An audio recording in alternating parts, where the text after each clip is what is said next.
우리 하나님의 말씀 함께 보겠습니다. 룻기 2장 14절에서 23절 말씀.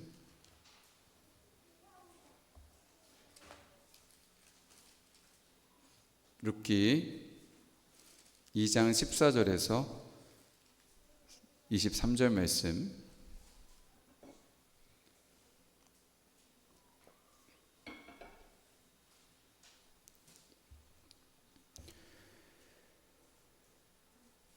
우리 한 절씩 교독하도록 합니다. 식사할 때 보아스가 룻에게 이르되 이리로 와서 떡을 먹으며 내 떡조각을 초에 찍으라 하므로 룻이 곡식 빼는 자 곁에 앉으니 그가 볶은 곡식을 주매 룻이 배불리 먹고 남았더라.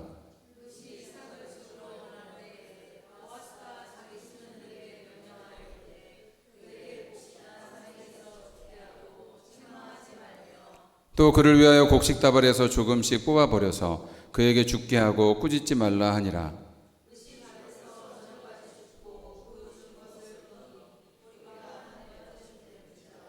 그것을 가지고 성읍에 들어가서 시어머니에게 그 주운 것을 보이고 그가 배불리 먹고 남긴 것을 내어 시어머니에게 드리매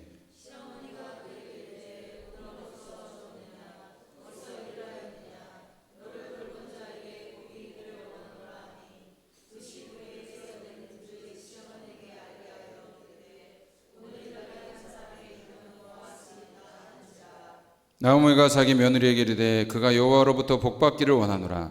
그가 살아있는 자와 죽은 자에게 은혜 베풀기를 그치지 아니하도다 하고 나오미가 또 그에게 이르되 그 사람은 우리와 가까우니 우리 기업을 물을 자 중에 하나이니라 하니라.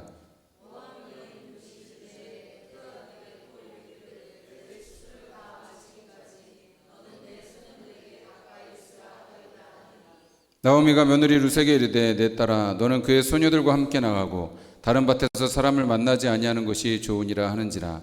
이에 룻이 보아스의 소녀들에게 가까이 있어서 보리 추수와 밀 추수를 마치기까지 이삭을 주우며 그의 시어머니와 함께 거주하니라. 아멘. 오늘 이 시간 우리 혼동감 말씀 가지고 히즈 러브 스토리 다섯 번째 시간 은혜를 입은 자의 하루라는 제목으로 하나님 말씀 선포할 때에 주님의 크신 은혜가 함께 하시기를 간절히 바랍니다.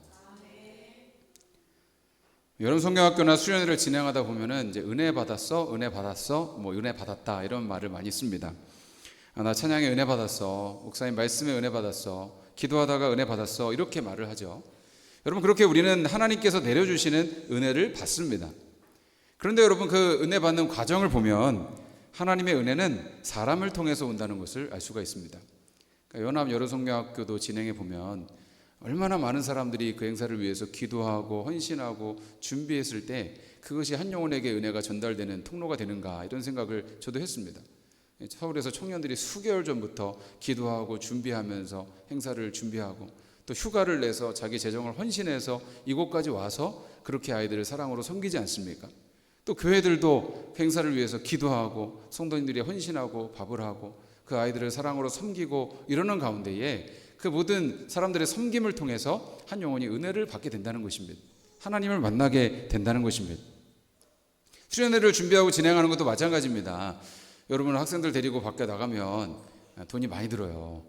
이번에도 사실 한 100만 원 정도가 하여튼 필요한 상황이었는데 어제 이렇게 정산을 다 해보니까 하나님께서 정말 거의 딱 떨어지게 채워주신 것을 보면서 참 감사를 했습니다. 정말 많은 이들이 헌신하고 기도하고 그렇게 섬기고 할 때에 우리 학생들에게 하나님의 은혜가 전달이 되고 하나님의 사랑을 경험할 수 있는 통로가 되는 것입니다. 그러니까 저도 항상 기도를 하면 하나님 도와주세요, 하나님 채워주세요 이런 기도를 하면은 하나님께서 돈을 하늘에서 뚝 떨어뜨려 주시지는 않더라고요. 항상 어떤 사람을 통해서 하나님께서 은혜가 전달되게 하시는 것을 정말 많이 경험했습니다. 하나님께서 이스라엘 백성들이 이집트에서 고통당하고 있을 때 그들을 구원하기 위해서 모세를 부르셔서 하나님의 구원의 도구로 사용하셨습니다. 하나님께서는 이스라엘 변방 지역에 사는 한 사르밧 과부 그 가정을 살리시기 위해서 엘리야를 그곳에 보내십니다. 그래서 이 과부가 이 엘리야에게 헌신했을 때 그 통의 가루가 없어지지 않고 그 병의 기름이 마르지 않는 놀라운 은혜를 체험하게 해주십니다. 또 예수님은 복음을 전하게 하기 위해서 12제자를 부르셔서 그들에게 복음을 전하게 하시고 교회를 통해서 이 땅에 주님의 복음이 전달되게 하시는 것입니다. 여러분 왜 하나님께서 그렇게 사람을 통해서 은혜를 베푸시는 것일까요? 그것이 하나님께서 일하시는 방법이기 때문입니다. 하나님은 사람을 하늘과 땅을 잇는 축복의 통로로 만드셨습니다. 그래서 이 땅에 하나님의 영광을 드러내고 또 이 땅에 하나님의 뜻을 이루는 하나님의 자녀로 사람을 만드신 것입니다. 오늘 말씀을 통해서도 우리는 그런 하나님의 일하심을 보게 됩니다. 바로 룻과 나오미의 가정이 보아스라는 한 사람을 통해서 하나님의 은혜를 입게 하시는 것입니다. 오늘 말씀을 통해서 우리도 하나님의 은혜를 입은 자로서 세상에 하나님의 은혜를 전하는 주님의 도구로 쓰임받게 되기를 결단하는 귀한 시간이 되기를 간절히 바랍니다. 지난주 말씀에 룻은 어머니와 먹고 살기 위해서 밭에 이삭을 주우러 나갔습니다. 그런데 마침 그 밭이 룻의 가정에 잃어버린 기업을 되찾을 수 있는 보아스의 밭이었습니다. 룻이 그곳에서 보아스에게 은혜를 입었습니다. 하나님께서 보아스를 통해 그 가정에 은혜를 주신 것입니다. 그것은 우연한 만남 같았지만 우연이 아닌 하나님의 섭리였습니다. 자, 그렇게 룻은 보아스의 밭에서 이삭을 줍다가 식사할 시간이 되었습니다. 자, 14절에서 16절 말씀을 우리가 다시 한번 읽겠습니다. 식사할 때 보아스가 룻에게 이르되 이리로 와서 떡을 먹으며 내 떡 조각을 초에 찍으라 하므로 룻이 곡식 빼는 자 곁에 앉으니 그가 볶은 곡식을 주매 룻이 배불리 먹고 남았더라. 룻이 이삭을 주우러 일어날 때에 보아스가 자기 소년들에게 명령하여 이르되 그에게 곡식단 사이에서 죽게 하고 책망하지 말며 또 그를 위하여 곡식 다발에서 조금씩 뽑아 버려서 그에게 죽게 하고 꾸짖지 말라 하니라. 아멘. 보아스가 식사할 때에 룻에게 이리 와서 같이 식사하자라는 말을 했습니다. 아무래도 룻은 이방인인데다가 이삭 죽기를 하는 그런 비천한 신세였기 때문에 저 끄트머리에서 혼자 식사를 하고 있었을 것입니다. 자, 그런데 보아스가 그런 룻을 보더니 이리로 와서 같이 식사하자고 이 룻을 초청을 한 것입니다. 그리고 빵을 그냥 먹지 말고 이 초에 찍어 먹어라, 소스에 찍어 먹으라는 거죠. 그냥 빵을 먹는 게 맛있습니까? 소스에 찍어 먹는 게 맛있습니까? 당연히 찍어 먹는 게 훨씬 더 맛있죠. 그러니까 더 고급 음식을 이 룻에게 대접을 한 것이죠. 그리고 나서 볶은 곡식도 룻에게 주었는데 그 양이 얼마나 많았는지 배불리 먹고도 남았다라는 말씀을 하고 있습니다. 여러분, 이 룻이 이방 여인이었지만 이 보아스가 그녀를 천대하지 않고 자기의 식술처럼 생각을 해서 같이 식사를 하자고 환대를 한 것이죠. 여러분, 은혜는 어떤 사람을 통해서 임하는 것일까요? 다른 사람을 환대하는 사람에게 임하는 것입니다. 함께 식사하는 것은 그 사람과 동등한 위치에서 교제하는 것을 말합니다. 사실 이 유대인들은 이방인들과 함께 식사하는 것을 굉장히 꺼렸습니다. 같이 밥 먹는다는 것은 그 사람과 같은 부류가 되는 것으로 생각을 했기 때문이죠.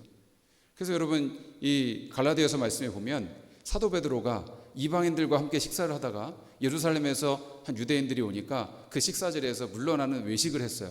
자, 그래서 이 베드로를 호되게 책망하지 않습니까?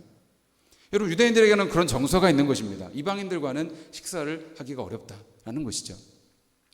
그런데 보아스는 모압 여인 룻에게 이리로 와서 같이 식사하자고 권하는 것입니다. 주변 사람들의 놀란 시선이 느껴집니다. 어떻게 저런 거지 같은 여인, 이방 여인에게 같은 식탁에서 먹자고 한다는 말인가? 자, 그런데 그런 환대를 통해서 하나님의 은혜가 흘러가고 하나님의 역사를 경험하게 되는 것입니다. 여러분, 예수님도 도저히 같은 자리에서 식사할 수 없는 나 같은 죄인을 거룩한 식탁에 초대하시고 환대하셔서 주님의 성찬에 참여하게 하시지 않았습니까? 여러분, 사실 성찬은 주님과 함께 밥 먹는 자리입니다. 초대교회의 성찬식은 그냥 함께 밥 먹는 그런 자리였습니다. 거기에서 의식적인 것이 나와서 성찬식이 된 것이지, 여러분, 성찬은 원래 거룩한 식탁, 주님과 함께 밥 먹는 곳입니다. 여러분, 주님께서 우리 모두를 그렇게 은혜의 식탁에, 천국 식탁에 초대를 해 주신 것입니다. 저는 누군가를 대접한다면 후하게 해야 한다고 생각합니다. 여러분, 좋은 식사를 대접받으면 많은 위로가 되고 격려가 되는 것이죠. 이번에 성경학교를 진행하면서 우리 교회 밥이 제일 맛있었어요. 아이들이 제일 맛있게 잘 먹었습니다. 또 어떤 목사님은 대놓고 가자교회 밥이 제일 맛있다고 말씀을 하시고, 또 어떤 사모님은 가자교회는 매번 그렇게 눈치 없이 밥을 잘하면 우리가 어떻게 부담이 돼서 어떡하냐고 그런 말씀을 하실 정도였습니다. 그러니까 제 어깨가 이만큼 올라갔습니다.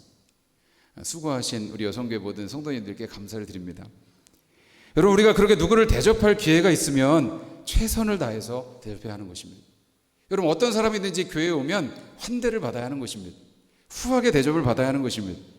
여러분, 그렇게 우리가 부지 중에 대접한 사람이 우리를 찾아오신 주님일 수도 있기 때문입니다. 그래서 여러분, 유명한 말이 있지 않습니까? 목구멍이 열려야 마음이 열린다는 말이 있죠. 그렇게 여러분 우리가 환대를 받으면 우리 마음이 열리는 것이죠. 히브리서 13장 1절 2절 말씀에도 형제 사랑하기를 계속하고 손님 대접하기를 잊지 말라. 이로써 부지 중에 천사들을 대접한 이들이 있었느니라 라고 말씀합니다. 창세기 18장에 보면 아브라함이 곁을 지나가는 나그네 세 사람을 이리 와서 초대해서 같이 식사를 하자고 권을 합니다. 그런데 여러분 이 아브라함이 그 나그네들을 대접하는 장면이 굉장히 좀 특이한데요. 그 나그네들 앞에 엎드려서 절을 하면서 이 나그네들을 제발 가지 말라고 간청을 하는 것입니다. 창세기 18장 3절 말씀을 보면 내 주여 내가 주께를 은혜를 입었사오면 원하건대 종을 떠나 지나가지 마시옵고 물을 조금 가져오게 하사 당신들의 발을 씻으시고 나무 아래에서 씻소서라고 합니다.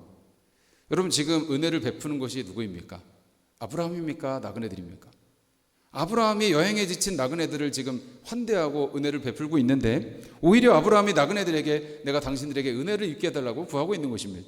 굉장히 이상하지 않습니까? 그런데 여러분 이것이 바로 천국의 법칙인 것입니다. 하나님 나라에서는 섬김을 받는 자가 높은 것이 아니라 섬기는 자가 높은 것입니다. 은혜를 받는 자가 큰 것이 아니라 은혜를 베푸는 자가 더 큰 것입니다. 그래서 나그네들이 그러겠다고 하니까 아브라함이 빨리 들어가서 살찐 송아지를 잡고 요리를 정성스럽게 준비해서 그들을 대접하고 옆에서 시중 들면서 섬깁니다. 그런데 여러분 알고 보니까 사실 나그네들이 누구였습니까? 아브라함을 찾아온 하나님이셨던 것이죠. 아브라함은 부지 중에 하나님을 대접했던 것입니다. 여러분 보아스가 룻을 환대했을 때 하나님의 은혜가 그 가정에 흘러갔습니다. 룻이 이삭을 주우러 나가면서 하나님 누군가에게 은혜를 입게 해달라고 기도했던 그 기도가 보아스를 통해서 응답이 된 것입니다. 저는 우리 성도님들이 그렇게 누군가의 기도에 응답이 되기를 원합니다. 후하게 누군가를 환대할 수 있기를 원합니다. 여러분을 통해서 은혜가 흘러가기를 원합니다. 그러면 그 은혜가 다시 여러분에게로 흘러오는 그런 놀라운 은혜를 경험하게 될 줄로 믿습니다. 이 룻이 식사를 마치고 이삭을 다시 주우러 일어나자 보아스는 자기 일꾼들을 조용히 불러서 명령을 합니다. 룻이 곡식단 사이에서 이삭을 줍게 하라. 여러분 이삭은 그냥 구퉁에 떨어진 거 줍는 것인데 곡식단 사이로 들어와서 이삭을 줍게 하라는 것이죠. 그리고 그를 나무라지 말고 일부러 곡식다발에서 조금씩 떨어뜨려서 곡식을 줍게 하라고 했습니다. 그렇게 보아스는 룻이 눈치채지 못하게 그에게 호의를 베풀고 있습니다. 자, 17절에서 19절 말씀도 한번 보겠습니다. 룻이 밭에서 저녁까지 줍고 그 주운 것을 떠니 보리가 한 에바쯤 되는지라 그것을 가지고 성읍에 들어가서 시어머니에게 주운 것을 보이고 그가 배불리 먹고 남긴 것을 내어 시어머니에게 드리매 시어머니가 그에게 이르되 오늘 어디서 주었느냐 어디서 일을 하였느냐 너를 돌본 자에게 복이 있기를 원하노라 하니 룻이 누구에게서 일했는지를 시어머니에게 알게 하여 이르되 오늘 일하게 한 사람의 이름은 보아스이니이다 하는지라. 아멘. 여러분 룻이 하루 동안 주운 이삭을 가지고 와서 어머니께 드리고 그리고 볶은 곡식 남은 것을 그녀에게 드렸을 때에 이 나오미가 놀란 것입니다. 엄청난 양을 가져온 것입니다. 여기서 한 에바라는 것이 정확한 수치는 알 수가 없지만 대략 밀 13kg 정도가 된다고 합니다. 그러니까 쌀 10kg가 넘는 것을 그 양을 하루에 주워온 거죠. 보통 많아야 한 2kg 정도를 주울 수가 있는데 일주일치 이상의 양식을 가지고 온 것입니다. 그러니까 이 나오미가 그 양을 보고 바로 알아차린 거죠. 이 룻이 누군가의 은혜를 입었구나. 누군가의 호의를 받지 않으면 이건 도저히 불가능한 양이라는 것을 알았습니다. 그래서 너를 돌본 자에게 복이 있기를 원하노라 하면서 그 사람을 축복을 한 것입니다. 여기서 너를 돌본 자에게 라는 표현을 이 세번역에서는 너를 생각해 준 사람에게 복이 있도다. 공동번역에서는 너에게 마음을 써준 사람에게 복이 있도다 라고 번역을 했습니다. 여러분 이것을 합쳐서 이해하면 쉬운 거예요. 한 사람을 돌본다는 것은 무엇이냐? 그 사람을 생각해 주는 것이고 마음을 써주는 것입니다. 그것이 한 사람을 돌보는 거죠. 여러분 하나님의 은혜는 그렇게 사람을 돌보는 사람을 통해서 흘러가게 되는 것입니다. 나오미는 하나님께서 룻의 손길을 통해서 자신을 돌보시고 보아스의 손길을 통해서 그 가정을 돌보아 주신다는 것을 알았습니다. 여러분 사람은 돌봄을 받지 않으면 살 수가 없습니다. 여러분 누군가가 돌보지 않으면 자기 몸 하나 간수하기도 어려운 것이 우리들입니다. 부모가 아이를 돌보지 않으면 어떻게 아이가 자라겠습니까? 이번 성경학교에도 이 조그만 아기 한 2돌도 안 된 아기 이제 목사님 아들이었는데 막 왔다 갔다 하는 거예요. 설교하는데 그래서 제가 하진이 생각이 나도 둘째 하진이 생각이 나. 사진에도 옛날에 저러고 다녔던 사진이 있는데 찾아보니까 있어요. 그래서 보여주면서 목사님 우리 애도 이렇게 돌아다녔어요. 그 사진을 목사님 확대해 보니까 제가 설교를 하고 있는 거예요.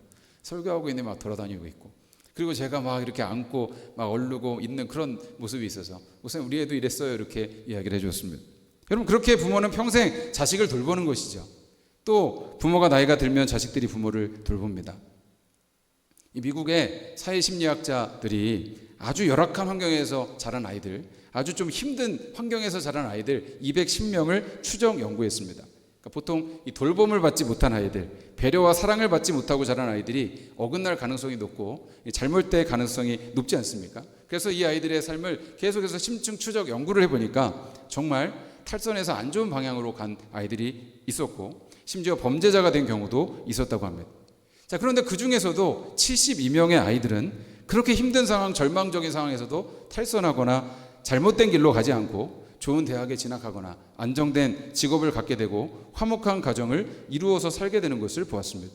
그래서 그 이유가 무엇인가? 도대체 72명의 삶에는 뭐가 있었길래 그렇게 힘들고 어려운 상황에서도 그렇게 올바른 길로 걸어갔을까라는 것을 조사를 했더니 그들에게 한 가지 공통점이 있었다고 합니다.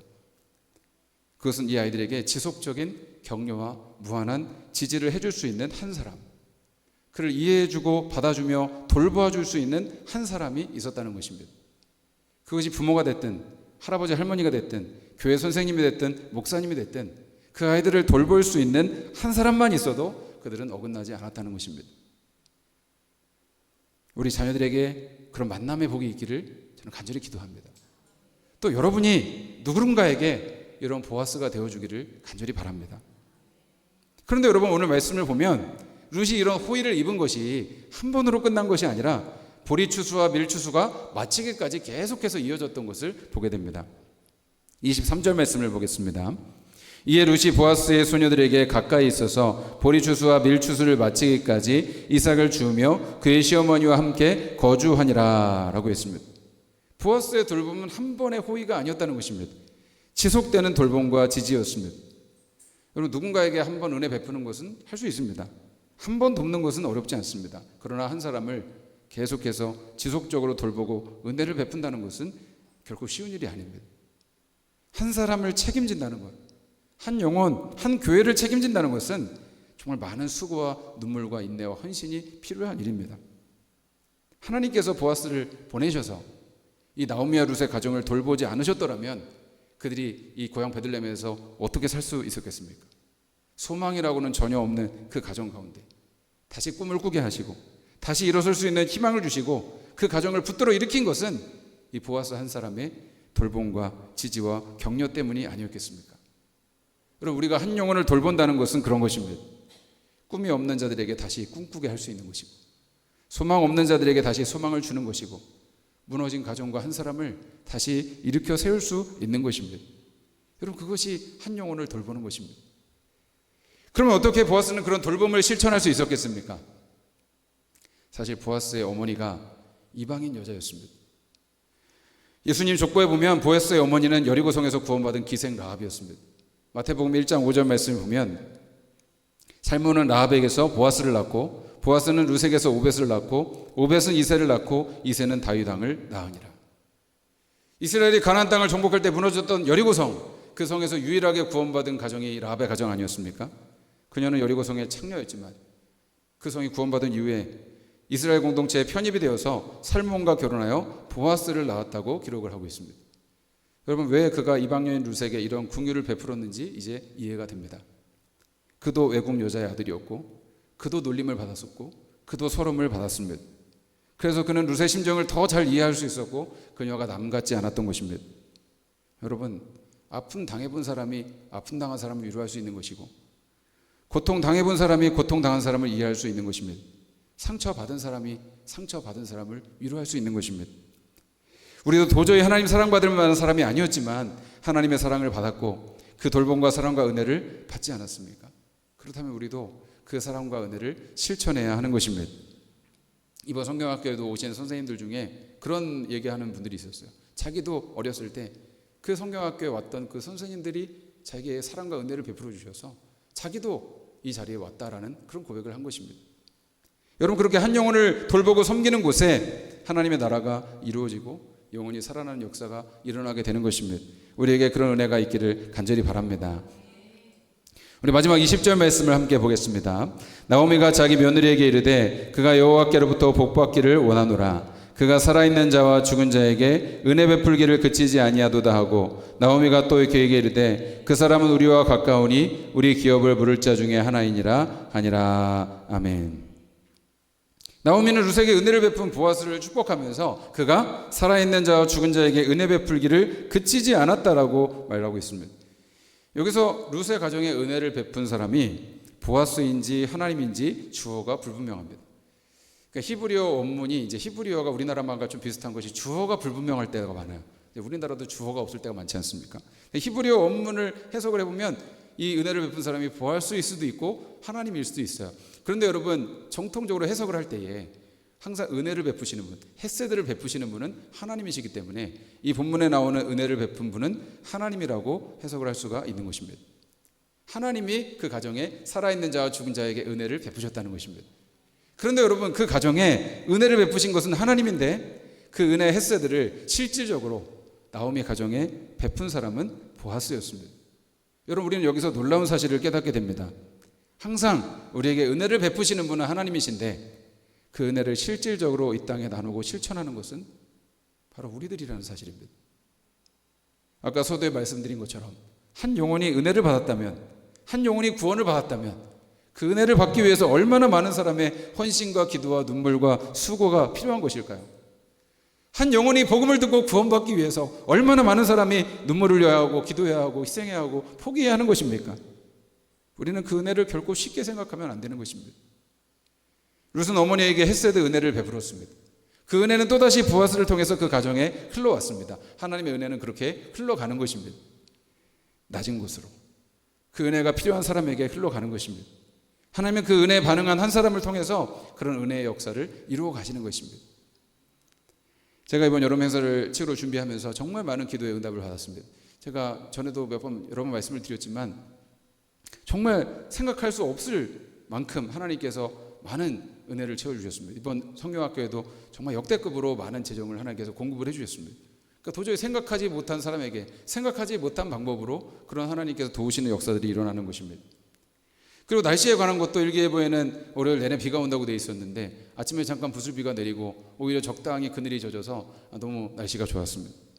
그래서 제가 너무 하나님 은혜에 감사해서 하나님께 물었어요. 하나님, 왜 이렇게 큰 은혜를 저에게 주시는 겁니까? 하나님, 왜 이렇게 큰 사랑을 저에게 주시는 것입니까?